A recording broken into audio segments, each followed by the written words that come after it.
Good morning everyone. Welcome to TS in the School. Myself Swati Mahavar. I teach SST subject. Today we start with the subject Geography of class 10. In the previous video, we completed the topic non-food crops, that is on page number 42. Now come to page number 42. Open your books quickly. Come to the topic Technologies and Institutional Reforms. Reforms क्या होते हैं? Changes जो आते हैं वो क्या कहलाता है? रिफॉर्म्स. टेक्नोलॉजिकल यानी कि टेक्नोलॉजी में जो चेंज आएंगे वो रिफॉर्म्स कहलाएंगे. इंस्टीट्यूशनल यानी कि इंस्टीट्यूशन ऑर्गेनाइजेशन के अंदर जो चेंज आएंगे वो क्या कहलाएंगे? रिफॉर्म्स कहलाएंगे. इंस्टीट्यूशन मैंने आप लोगों को पढ़ाया था फर्स्ट चैप्टर डेवलपमेंट के अंदर. इंस्टीट्यूशन क्या होते हैं? जहाँ पर प्रोडक्शन किया जाता है जिन चीज़ों का, वो ऑर्गेनाइजेशंस, वो प्लेस क्या कहलाती है? Institutions. Now, it was mentioned in the previous pages that agriculture has been practiced in India for thousands of years. अब एग्रीकल्चर जो है इंडिया के अंदर हज़ारों सालों से चलता आ रहा है. लोग एक यही चीज़ थी जिससे वो आज तक सर्वाइव करते आ रहे हैं.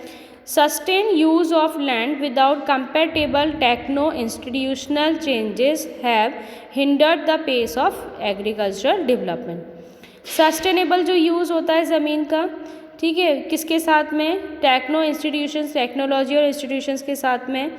Changes have hindered the pace of agriculture development. अब क्या होते हैं? एक तो सस्टेन यूज़ है, कम से कम हम ज़मीन को जब यूज़ करते हैं बिना टेक्नोलॉजी, बिना इंस्टीट्यूशन के, अगर हम उस पर ज़मीन को यूज़ करते हैं, वहाँ पे प्रोडक्शन करते हैं, तो हमारा एग्रीकल्चर डेवलपमेंट क्या होता है? नहीं होता है. और होता भी है तो बहुत कम होता है. हम डेवलप नहीं कर पाते. हम जितना जो प्रोड्यूस कर रहे होते हैं उतना ही प्रोड्यूस, उसी पर लिमिट हो जाते हैं. ठीक है, आगे ज़्यादा प्रोडक्शन हम नहीं कर पाते हैं. In spite of development of sources of irrigation, most of the farmers in large part of the country still dependent upon monsoon and natural fertility. अब क्या होता है?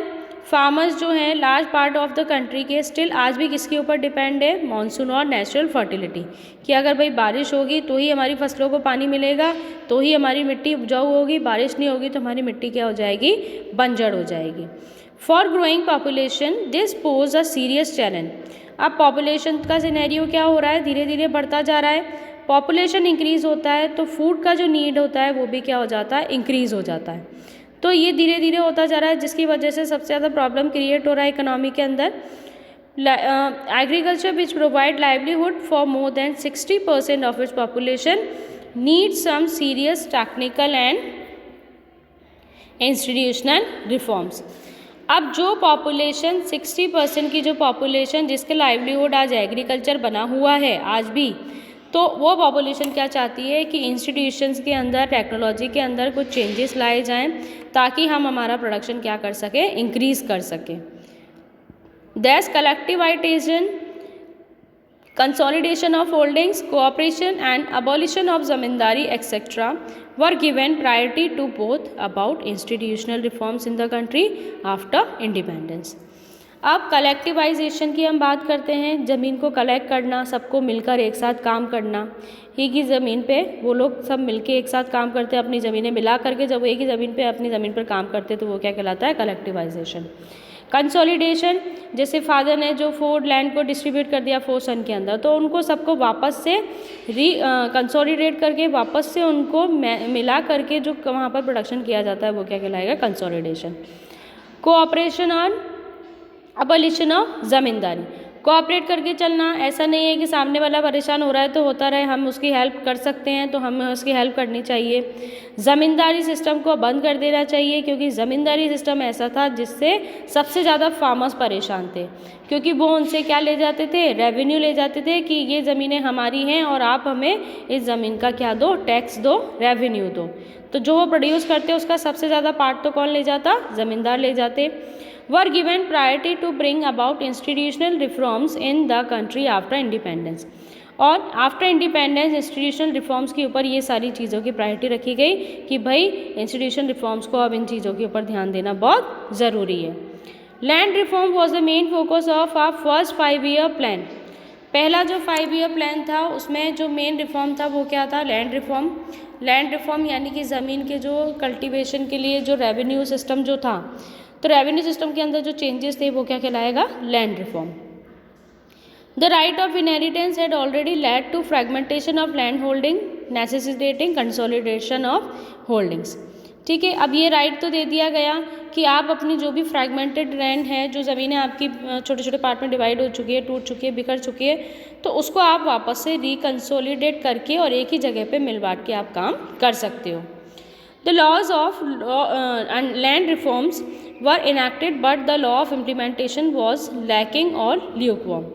अब जो लॉ था लैंड रिफॉर्म का वो तो लगा दिया इन्होंने, लेकिन जो लॉ ऑफ इम्प्लीकेशन था वो उनके लिए सबसे ज़्यादा क्या था, प्रॉब्लम था, क्योंकि उसकी क्या थी, कमी थी, इम्प्लीमेंट नहीं कर पा रहे थे, मतलब किसी चीज़ को वो चेंज नहीं कर पा रहे थे।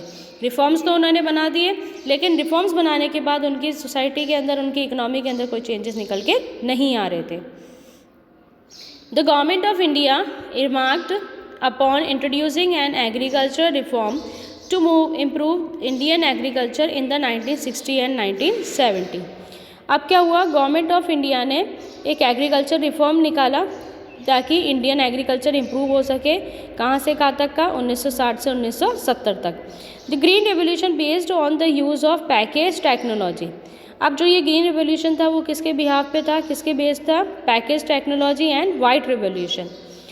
ऑपरेशन फ्लड, जिसको क्या कहा गया, operation flood, were some of the strategic initiative to improve the lot of Indian agriculture, जिससे बहुत सारे इंडियन एग्रीकल्चर को फ़ायदा मिले। But this too led to the concentration of development in few selected areas। लेकिन इससे डेवलपमेंट जो होता था वो उस पर्टिकुलर एरिया के लोगों को ही होता था, पूरे कंट्री को नहीं हो पाता था। Therefore in the 1980s and 1990s a comprehensive land development program was initiated। याद रखना 1990 के अंदर एक कम्प्रीहेंसिव लैंड डेवलपमेंट प्रोग्राम चलाया गया था। कहाँ चलाया गया था,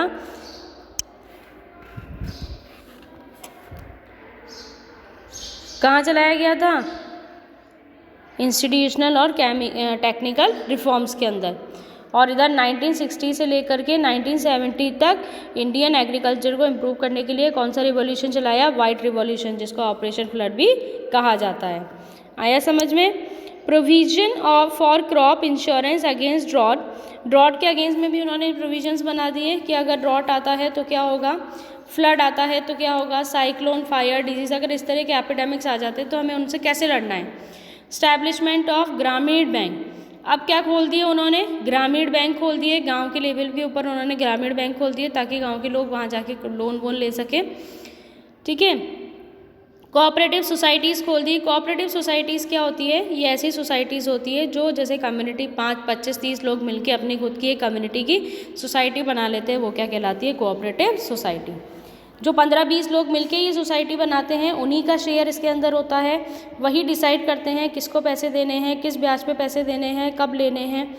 ठीक है, सारा चीज़ें ये खुद ही करते हैं, गवर्नमेंट का इसमें कोई भी एनरोलमेंट नहीं होता है।